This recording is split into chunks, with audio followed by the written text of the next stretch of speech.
माझा गोवा ट्रिपचा हा second part आहे। सेकंड डे दिवशी आम्ही सकाळी लवकर उठलो होतो, छान रेडी झालो आणि बसमध्ये बसून आमचा फर्स्ट स्पॉटला पोहोचलो होतो। तर हा आहे अगोडा फोर्ट। इथे आल्यानंतर ना मस्त स्पॉट होता आणि खूप फिरलो इथे, फोटोज वगैरे पण सगळ्यांनी क्लिक केले छान आणि थोडंसं ऊनही लागायला लागलं होतं। फोर्ट वरून जो बीचचा व्ह्यू दिसत होता ना तो खरंच खूप कमाल होता।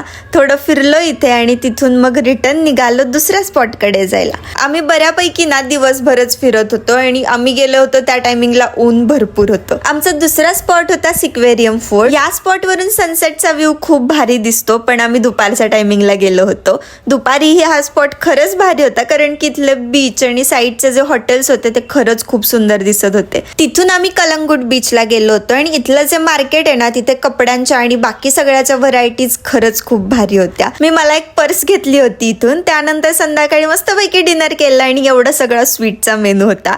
त्यानंतर थोडी हौजी गेम खेळली, बट मी जिंकले तर नाहीये यामध्ये। भेटूया नेक्स्ट व्लॉग मध्ये, बाय।